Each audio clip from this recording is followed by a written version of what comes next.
Hello guys and welcome to the Refrag Academy. In today's video, I will dive into a B execute. I will show you how to execute it with the utility. I will show you some of the run patterns that you have to learn and you have to be aware of. And I'll show you how to nail down the timing so you make sure that your B go is as effective as absolutely possible. It's a bit advanced. It takes a lot of time to get the timing down, but mega useful for whenever you play Mirage. So let's dive into it. Once you set up for your B go, I would always advise one guy from T-spawn to spend his smoke to smoke top window, just to make sure there's a bit of presence in top middle, because one of the things you need with a B go is a lot of manpower. So ideally you'd like all 5 players towards B, or at the very least 4 players. So smoke top window, have one guy just walking up top middle, flashing like this, just to show a bit of presence in middle, and then he can retreat and go back towards B apps with the rest of his team. You can also, to have an adaptation, leave one guy in top middle and have him serve as a lurker.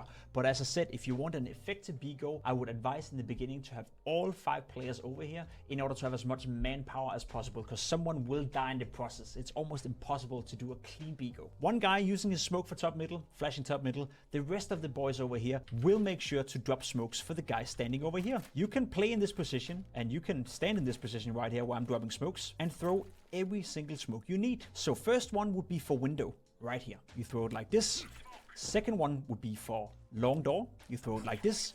And third one is going to be for short. You throw it like this. As you can see, once this guy has practiced a little bit, he can do it insanely fast. And you have smoked off window, you smoked off long door, and you've smoked off short. And that's gonna make it significantly easier once you go out to the B bomb site. So ideally, you're gonna have a smoke guard standing right here who's gonna throw 3 different smokes in the span of a second and a half. Those smokes are gonna pop at the same time, so the timing is gonna be pretty goddamn good. As you can see, you're not waiting too long for the smokes to pop. The rest of the team is now setting up to do the execute coming out of B. You want the first player to be the guy just rushing out, having his gun out. So he's the guy who is standing up and setting up right here. This is gonna be player 1, player 2 standing behind him, player 3 over here. You wanna have all 3 guys ready to act on it. Player 1 swings out and all he has to do is kill whatever he sees in front of him, and then he gotta make sure to jump out the window like this. The sooner you jump out, the more space, the more chaos you're creating on towards the B bomb site. Same goes for player 2. There's one difference though. Player 2 has to trust his teammate, because instead of running out with his gun, he's running with his flash, and he's gonna flash out window like that. So when he's flashing, he's coming around the corner, has a player in front of him, flashing out the window like that,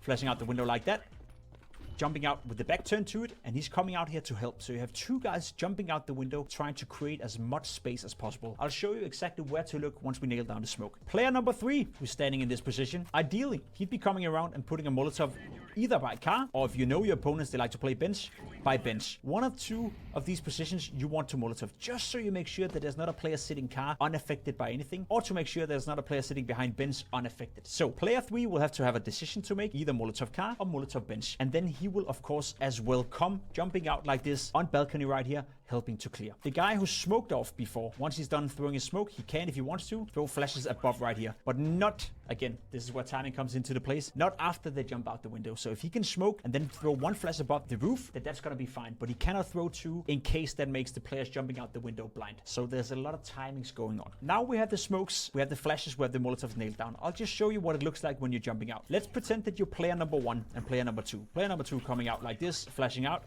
Together with player number 1, they're gonna jump out like this. They clear this and they clear this, because theoretically a player can sit right here and hold window, and theoretically a player can stand right here and hold. If he's in this position, he should be blinded by the flashes, and that's why you want to clear this so you kill him straight away. If he's standing right here and dodging, there's a way where he can dodge, then look up to you. That's why you want to jump out 2 people. So while he's shooting at the first guy, second guy is just gonna jump out and kill him. So you trade essentially. So you're jumping out the window, coming out of this, you're checking like this, check this corner, shortest smoke, you don't have to worry about that. Then you check sight in case that someone is standing right here or standing right here. You have that duel, and you want all the way back over here and check back side. You basically want to take as much control over the B bomb site as early as possible. Most of the time when you do a B execute, it's the short player who's very exposed, whereas the car player or the guy holding B apps more often than not will be standing, jumping like this. Once he sees all the flashes, smokes coming over, he will retreat and put down a defensive smoke like this. Of course, this is going to disturb you a little bit, because he can now hide behind this smoke and he can cause havoc. So what I will say in order to counter this guy is to be fearless. As I said, I would more often than not actually opt to Molotov bench, because it's easier to clear car than it is to clear this position when there's smoke in front of him. And as I said, when you're jumping out, you just gotta clear the corners. You just gotta keep on going. If there's a smoke here, don't care about it in the beginning, because you're gonna run past it. exit, kill the guy potentially being in backside, and now if he's still behind the smoke, you're coming in from 2 different angles. You have maybe a player coming out car, he's ready to walk through the smoke. The second you can see on the radar that your 2 teammates are coming around from this angle, then all of a sudden this guy at bench, he can maybe get 1 kill. If he's very good, 2 kills, but even by that, his job is done. So it's about forcing him into a position where he has to hide behind the smoke and then try to sandwich him. It can be very chaotic, it can be very hard to do anything about it, but you gotta be fearless, you gotta force that duel. And as I said, the reason why I want 5 players over here is that there's a great chance that you will die when you're the first guy running out, so you gotta be a little bit fearless. You're coming out with the flashes like this.